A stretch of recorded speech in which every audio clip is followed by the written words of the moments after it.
A oração é o cheque que garante a realização do sonho. A oração move a poderosa mão de Deus. A mão de Deus é tão poderosa que não apenas pode mudar o destino de uma pessoa, como também a história da humanidade. É preciso confiar na mão do Senhor, não se permitir murmurar diante das circunstâncias e orar ininterruptamente a Deus, que tem o poder para transformar o destino e as circunstâncias. A mão divina move-se e você poderá experimentar o milagre quando orar convicto de que pode dizer: não voltarei atrás. Em meio à oração, além da manifestação da obra de Deus, recebemos inspiração e sabedoria. Em meio à lamentação e aos gemidos, podemos buscar em Deus essas mesmas dádivas. Então, assim como o sol clareia uma trilha escura, Deus nos iluminará. É na oração que recebemos consolo e forças da parte do Espírito Santo, quando tudo é escuridão e desesperança. A oração faz que as trevas desapareçam, o consolo seja derramado em nosso coração e novas forças nos levem a seguir em frente. Nada no mundo pode nos consolar ou fortalecer, a não ser o Senhor, que conhece a intimidade do nosso coração. Certa ocasião, os discípulos haviam passado toda uma noite no mar, sem conseguir pescar nada. Mesmo diante dessa circunstância, Jesus mandou que Pedro entrasse mar adentro e lançasse as redes. Os discípulos creram nas palavras de Jesus, lançaram as redes e estas voltaram tão cheias de peixes que começaram a rasgar-se. Eu pergunto, qual é a nossa rede? Nossa rede é a oração. Por meio da oração, podemos pescar muitos peixes com o Senhor. Se não orarmos, por mais que estejamos na presença de Deus, nada acontecerá.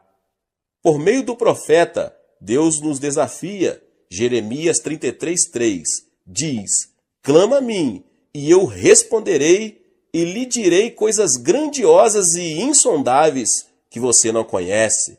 Deus responde às nossas orações quando pedimos em nome de Jesus Cristo. Se não recebemos, é porque não pedimos. Isso é o que a Bíblia ensina. Se estamos em alto mar, ou seja, na presença de Deus, devemos clamar ao nome de Jesus Cristo dia e noite e lançar as redes de nossas orações. Durante a construção do templo da Igreja do Evangelho Pleno de Ioido, enfrentei momentos de grande frustração. Nesses momentos, porém, nunca deixei de lado 2 livros, a Bíblia e a biografia de George Miller. Miller era alemão e sonhou em servir a Deus na Inglaterra. Entretanto, ao ver a grande quantidade de meninos abandonados e famintos nas ruas de sua cidade, ele mudou de direção. Lembrou-se do que diz o salmista, Salmos 68:5. Pai para os órfãos e defensor das viúvas é Deus em sua santa habitação. E converteu-se no pai de órfãos. O incrível é que, sem pedir a ajuda de ninguém, somente em oração, conseguiu dar de comer a mais de 6.000 meninos.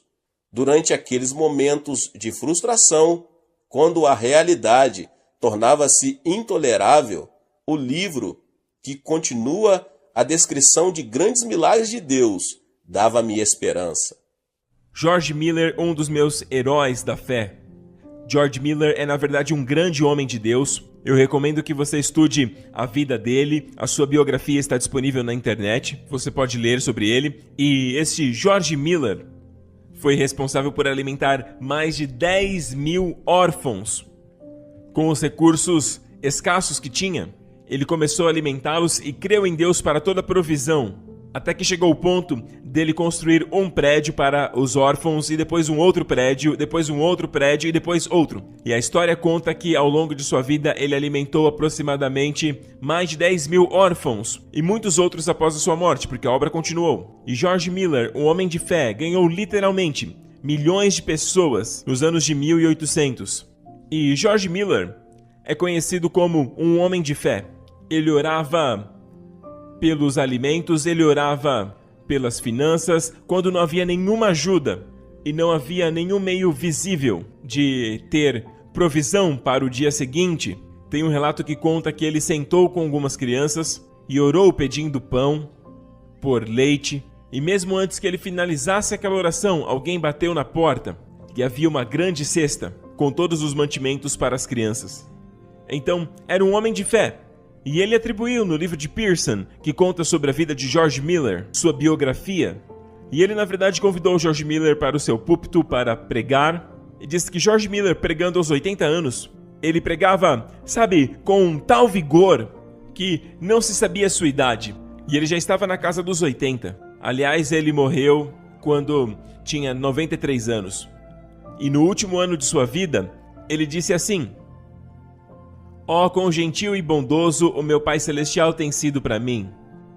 Eu não tenho nenhum tipo de dor, nem mesmo reumatismo, e agora no meu 93º ano posso ainda trabalhar na casa com os órfãos, com a mesma facilidade e o mesmo conforto que tive sempre." Veja isso, sem dores, sem enfermidades, sem reumatismo, aos 93 anos. "Ah, Pastor Prince, mas eu não creio isso", sabe? Então isso não é para você. Isso é para os que creem, é para os crentes. Amém? Eu sei que existem crentes que não creem, mas esses são para os crentes que creem. Glória a Deus. Deus não tem favoritos, amigo, mas Ele honra a fé. Não é uma questão de ser melhor que os outros. Sabe, no que tange as suas ações, não tem nada a ver com isso, tem a ver com a fé. Na verdade, George Miller começou a viajar ao redor do mundo aos 70 e por 17 anos, até chegar na casa dos 80, ele rodou o mundo com a sua esposa como um missionário. Entre os 70 e 80 anos, meu amigo. E ele passou por 42 países em 17 anos. E ele falava 6 línguas. Ok? Latim, grego, hebraico, francês, alemão, inglês. Pense nisso. Ele falava grego e hebraico. Ele poderia falar em hebraico em Israel. É maravilhoso. Amém? Eu me lembro também de ter lido sobre a vida de George Miller, que quando ele estava na casa dos 80, muitos dos seus amigos eram mais jovens do que ele, muitos nos 60, nos 70, e eles reclamavam de muitas dores nas pernas e tudo mais. E perto de sua partida, ele agradece a Deus por Deus tê-lo mantido livre de todas essas enfermidades. E muitos deles eram mais jovens do que ele. E ele disse que o Senhor foi bom para ele. E quando H. Pearson perguntou para ele sobre o seu segredo em sua biografia, aquele que o convidou a pregar, este mesmo homem perguntou a George Miller como ele conseguia se manter tão saudável, forte e vigoroso em sua velhice. Uma das coisas que George Miller disse foi isso. Ele disse assim: "É o poder curativo de resgate da palavra de Deus que está sobre o meu corpo físico. O poder curativo de resgate da palavra de Deus está sobre o meu corpo físico." Ele amava essa passagem e usava essa passagem como referência, que está em Provérbios 4, 20 e 22. "Meu filho, escute o que lhe digo, preste atenção às minhas palavras, não as perca de vista, guarde-as no fundo do seu coração. Pois minhas palavras são o quê? Vida para quem as encontra e saúde para toda a sua carne." Saúde para toda a sua carne. Saúde para todo o seu ser. Sabe, um remédio que você toma vai ajudar a sua pressão, mas vai te dar outro problema. Geralmente existem efeitos colaterais que não são nada agradáveis. Amém? Porém, o remédio de Deus e a palavra saúde para todo o seu corpo em hebraico é marpê, que se refere à palavra remédio. Amém? Saúde. Então, o remédio de Deus é uma bênção que ministra saúde para todo o seu corpo. Para todo o seu corpo, e não existe efeito colateral. Aleluia! Ele tomava uma boa dose da palavra de Deus. George Miller, todas as manhãs, se alimentava da palavra. Ele também disse assim: E esta é uma revelação do próprio George Miller. Ele disse que se levantava, orando, passava um tempo bom orando, mas aí ele percebeu que ficava confessando seus pecados, ele ficava falando sobre pensamentos de dúvida. E aí ele diz, mas quando Deus me mostrou a revelação, e a revelação era gastar tempo na palavra, e aí ele percebeu que invariavelmente o seu tempo dedicado na palavra se tornava em oração. Ele orava as promessas que ele lia. Não tinha mais que ficar lutando com pensamentos de dúvida, com distrações. Quando passava tempo na palavra, ele disse que o meu primeiro trabalho é manter a minha alma feliz na palavra, recebendo a palavra de Deus. Quando eu recebo a palavra de Deus pela manhã e a minha alma está feliz, daí então eu posso comparecer a todos os meus compromissos com o Espírito certo. Amém? E é a isso que ele se refere. A A.T. Pierson, quando ele pergunta o segredo da sua saúde robusta e o segredo da longevidade, e ele diz o poder curativo de resgate da palavra de Deus sobre todo o meu corpo. Amém? Quando os meus olhos não viam nada, meus ouvidos não ouviam coisa nenhuma, nem minhas mãos apalpavam evidências concretas, a Bíblia e a biografia de George Miller davam-me a entender que eu devia clamar em oração. A oração ininterrupta é seguida de grande sucesso. O êxito, porém, tem um inimigo figadal, a soberba. Existem na história grandes personagens que conseguiram alcançar o êxito, mas fracassaram por causa de sua soberba. Homens que depois de conseguir sucesso, tornaram-se ociosos e acabaram destruídos.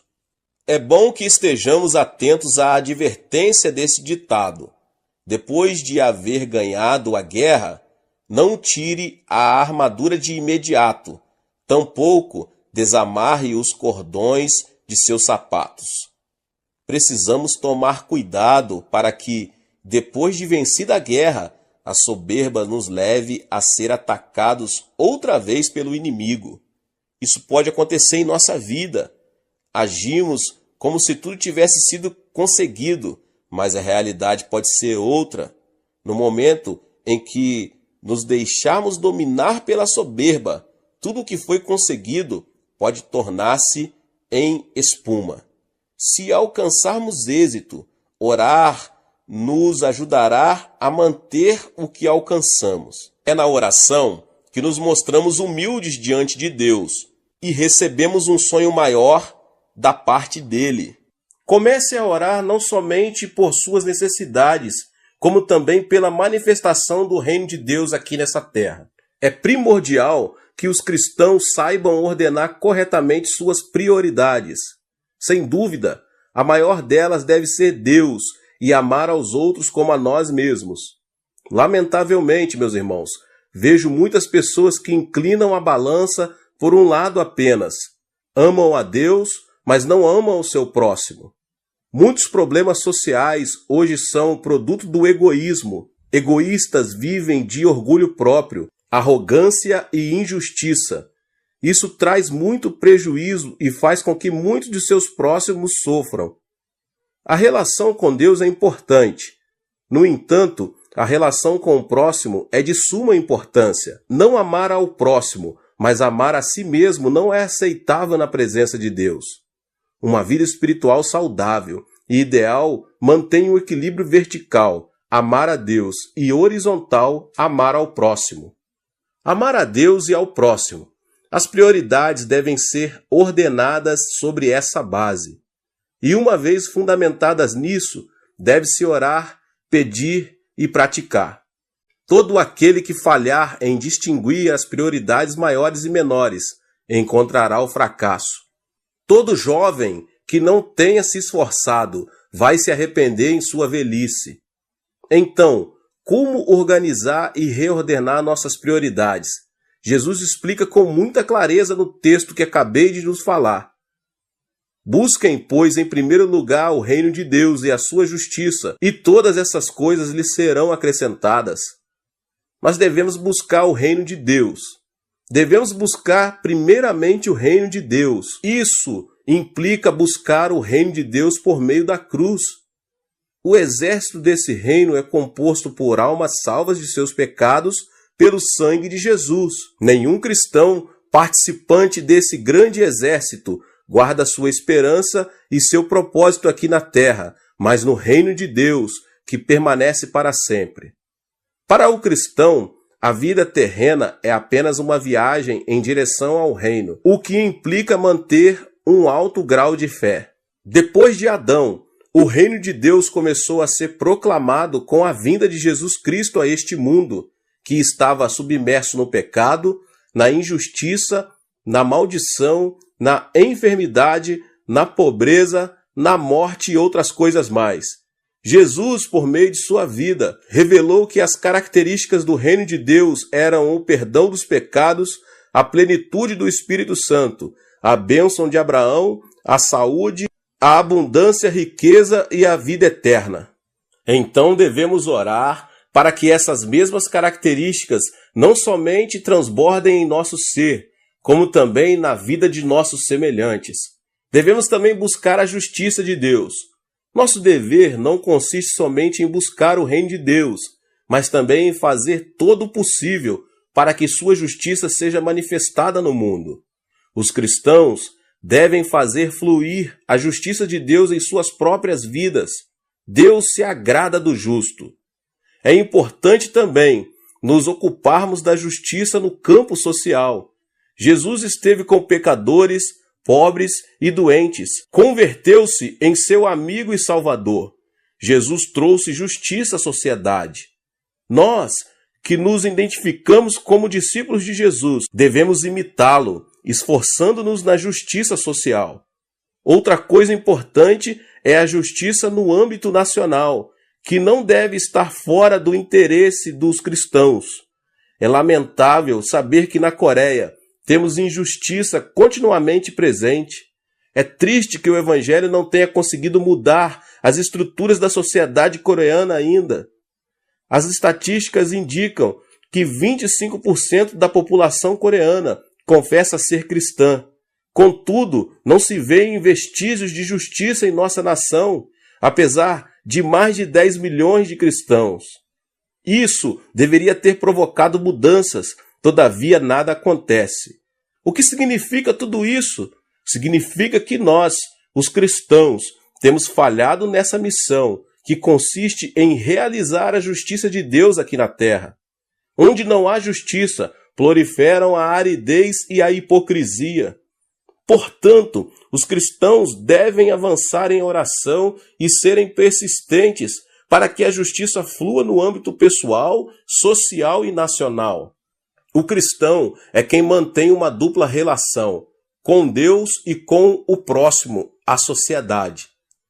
O fato de permanecer circunscrito às paredes do templo, orando e jejuando, sem se interessar pelo sofrimento e pela injustiça social, é sinal de decadência espiritual da igreja. Jesus explicou que, se buscarmos primeiramente o reino de Deus e sua justiça, todas essas coisas serão acrescentadas. Se neste momento a justiça divina proliferasse nos âmbitos financeiros, governamental e social, a distribuição correta das riquezas acabaria por completo com a pobreza, o suborno, a injustiça, o pecado, a violência, os roubos e outras coisas mais. Então, consequentemente, comece a orar não somente por suas necessidades, como também pela manifestação do reino de Deus aqui nessa terra.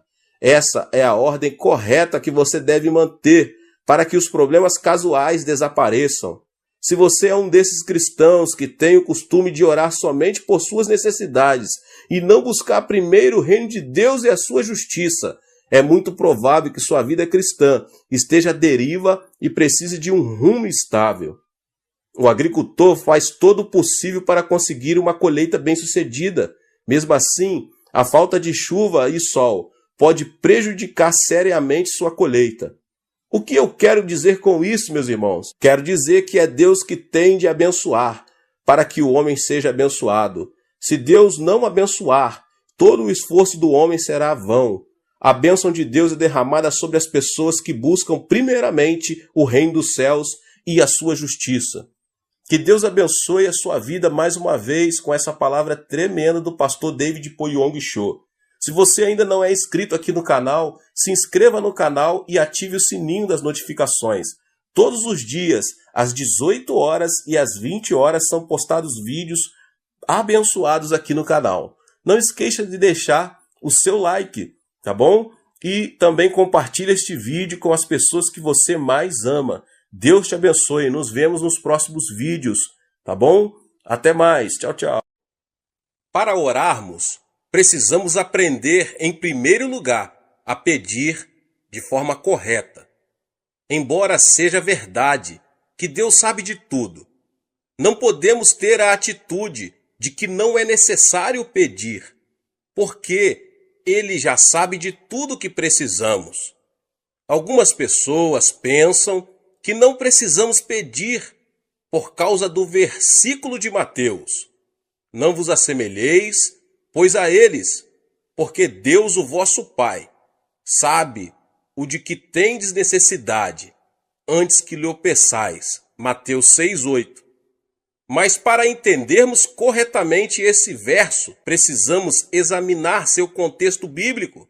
Além disso, Jesus havia dito: e orando, não useis de vãs repetições, como os gentios, porque presumem que pelo seu muito falar serão ouvidos. Mateus 6:7. Mas aqui, Jesus estava referindo-se à prática de se repetir as orações ritualisticamente. Ele não estava querendo dizer que não se pode pedir. Eu vou lhes explicar mais adiante. Pelo contrário, sua intenção era ensinar-nos a dirigir ao Pai todas as petições que procedem de nossa oração. Dirigir petições a Deus é um aspecto básico da oração. Deus é o nosso Pai, e como Pai, Ele tem prazer em dar bênçãos aos seus filhos. Um filho, dentro de sua família, tem certos direitos. Jesus Cristo, o Filho de Deus, nos assegura: naquele dia, nada me perguntareis. Em verdade vos digo, se pedirdes alguma coisa ao Pai, Ele vô-la concederá em meu nome. Até agora nada tendes pedido em meu nome. Pedi e recebereis, para que a vossa alegria seja completa. João 16, 23 e 24. E no versículo 27, ele mostra por que isso acontece desse jeito. Porque o próprio Pai vos ama, visto que me tendes amado e tendes crido que eu vim da parte do Pai. O Pai nos ama porque cremos em seu Filho. Portanto, somos participantes da herança do Filho unigênito de Deus. Deus é muito bondoso, meus irmãos e irmãs. Ele quer dar-nos todas as boas coisas, desde que lá peçamos. Ora, se vós, que sois maus, sabem dar boas dádivas aos vossos filhos, quanto mais vosso Pai que estás nos céus dará boas coisas ao que lhe pedirem. Cristo veio a este mundo para proporcionar redenção e restauração ao homem caído. Quando Cristo estava preso na cruz, Deus estava cumprindo as condições necessárias para que a humanidade pudesse voltar a ter comunhão completa com Ele. Paulo disse o seguinte, a saber, que Deus estava em Cristo, reconciliando consigo mesmo o mundo, não imputando aos homens as suas transgressões, e nos confiou a palavra da reconciliação.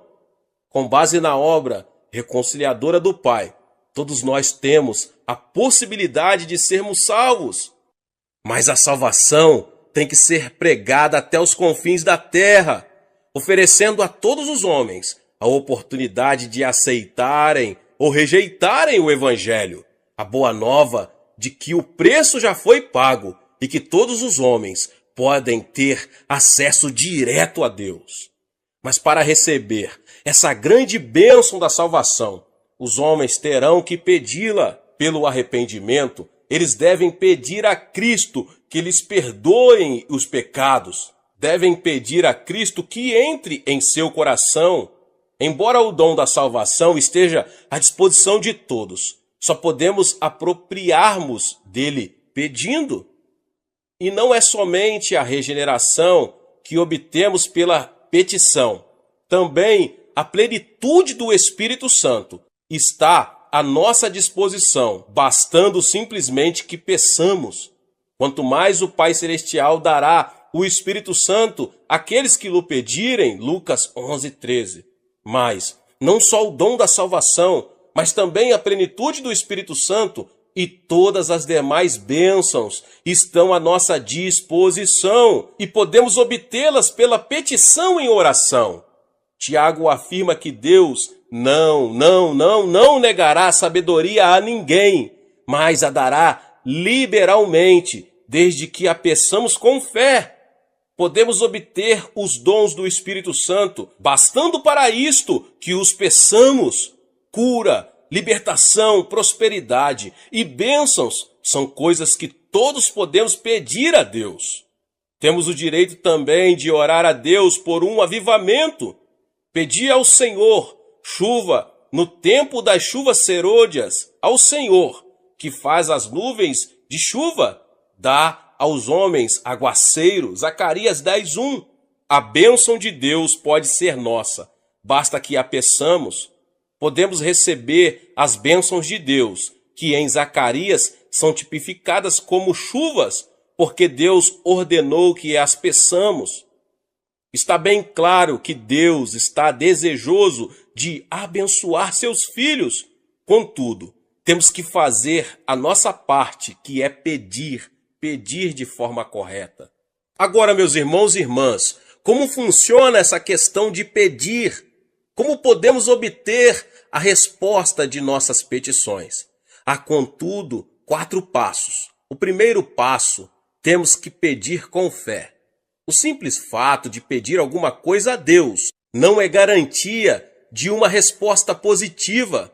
E tudo quanto pedirdes em oração, crendo, recebereis. Mateus 21:22. O segundo passo, temos que manter um relacionamento com Cristo.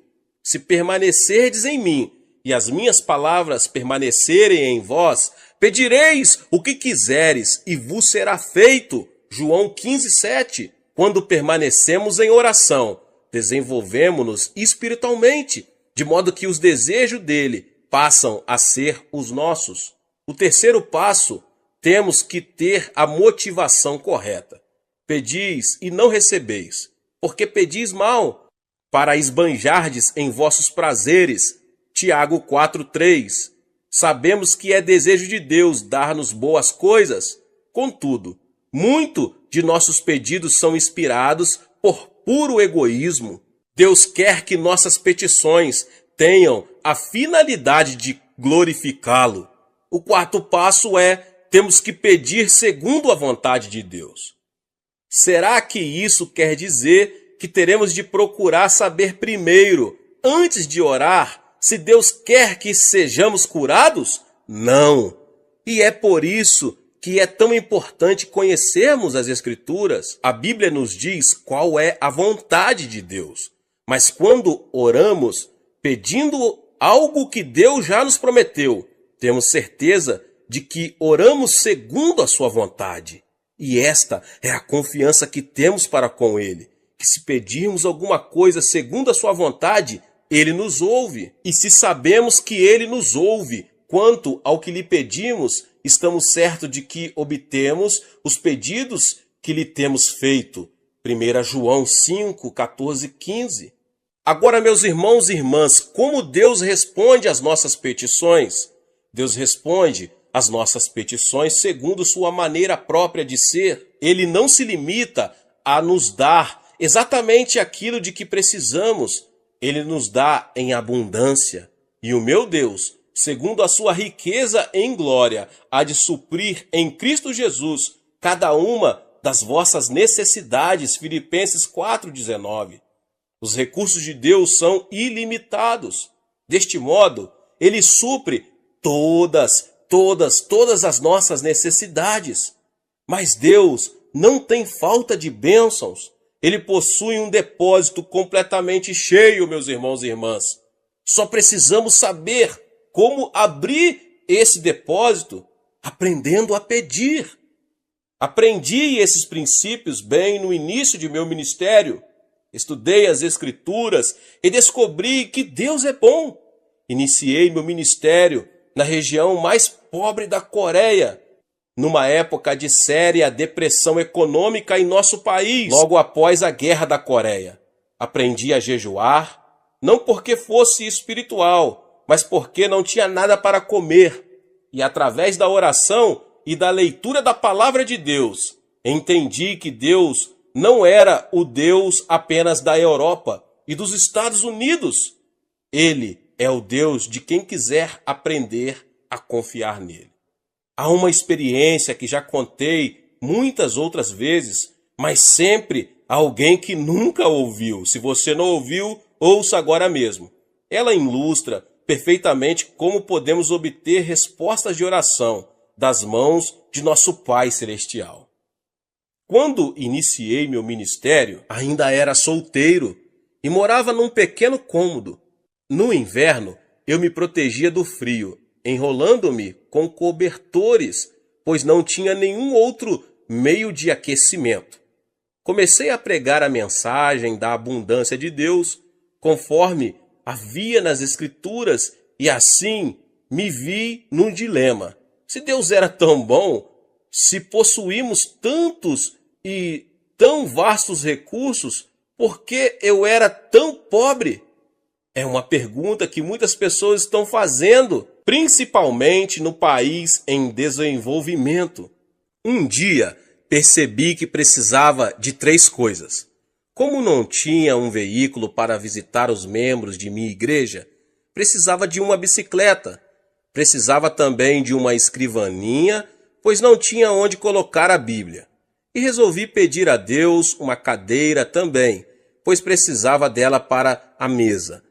Hoje, essas 3 coisas podem parecer insignificantes, mas há mais ou menos 25 anos eram coisas raras em nossa região. Contudo, com toda a confiança, pedi a meu Pai Celeste essas 3 coisas, uma cadeira, uma mesa e uma bicicleta. E apresentei essa mesma oração a Deus durante vários meses, achando que se repetisse continuamente, por fim, Ele me ouviria e me atenderia. Mas 6 meses depois, fiquei meio desanimado e fiz uma oração desalentado. Senhor, sei que o tempo não significa nada para ti, e eu preciso muito dessas coisas agora. Talvez o Senhor esteja pensando em demorar mais para atender a minha petição. Mas se demorar muito, eu morro e não preciso mais delas. Então, ouvi uma voz suave e tranquila me falando no íntimo. Filho, escutei sua petição desde a primeira vez em que fez, há 6 meses. Então por que não me atendeu? Indaguei. Você me pediu uma bicicleta, não foi? Continuou Deus. Mas existem muitos tipos de bicicleta.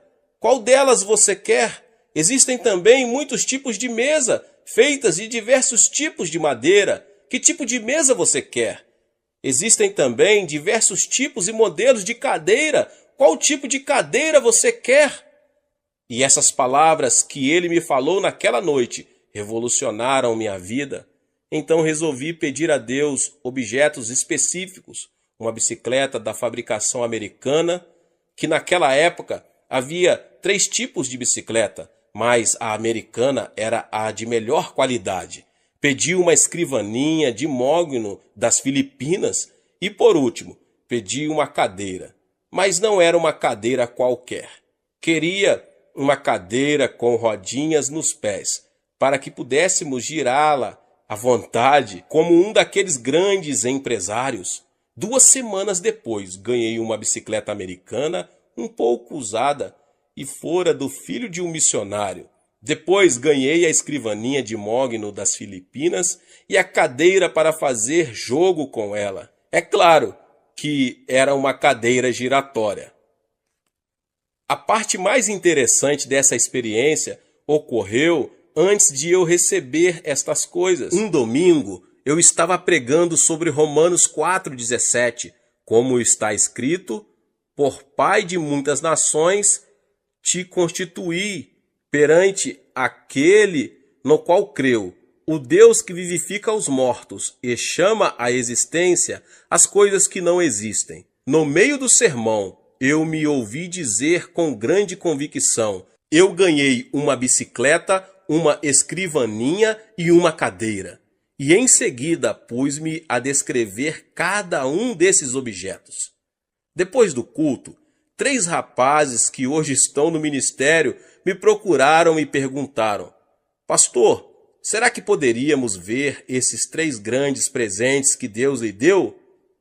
Era bastante compreensível que eles estivessem curiosos, pois essas coisas eram muito incomuns naquela região. A caminho de casa, comecei a me preocupar com o que ia dizer aqueles jovens quando vissem meu cômodo vazio. Assim que abri a porta, vi-os correr os olhos pelo aposento desprovido, procurando minha bicicleta, a cadeira e a mesa. Afinal, um deles disse: pastor, onde estão? Indagou com expressão de espanto. Bem aqui, repliquei, apontando para o meu estômago. Deixe-me explicar fazendo uma pergunta. Continuei calmamente, admirado com minha resposta. Onde você estava antes de nascer? No ventre de minha mãe, respondeu um deles afinal. Certo, exclamei. E você já existia antes de nascer? Indaguei, vendo que um brilho começava a surgir no rosto deles. Já, claro que já existíamos no ventre de nossa mãe. Mas ninguém podia ver vocês, sorri. E eles disse qual era a minha condição naquele momento. Estou grávido também. Estou esperando uma cadeira, uma mesa e uma bicicleta de fabricação americana. Concluí todo orgulhoso, vendo a expressão de surpresa que havia no semblante deles, transformando-se em riso. Ora, pastor, então o senhor está grávido, disseram rindo. Tentei pedir silêncio a eles e que não contassem nada para ninguém. Mas uma notícia como essa, um homem grávido, era difícil de manter em segredo. Então se espalhou pelo bairro a notícia de que o pastor da igreja local estava grávido. E quando eu passava, as mulheres olhavam para mim e riam. As criancinhas vinham colocar a mão em meu estômago para ver se sentiam ali a bicicleta. Mas depois, quando Deus me deu esses objetos, então foi minha vez de rir. E desse modo, Deus me ensinou a fazer orações específicas. É assim que se ora em fé. Não faça petições com generalidades. Certifique-se bem do que você precisa e escreva. Depois, ao orar, apresente a Deus aquilo que você deseja com detalhes. Isso feito, passe a dizer que já o recebeu. Talvez não queira dizer em público, mas comece a dar graças a Deus e a confessar que já recebeu a resposta. Lembre-se de que se pedirmos com fé, Deus nos dará o que pedirmos. É muito interessante que Deus tenha ensinado isto para um pastor de um pequeno país.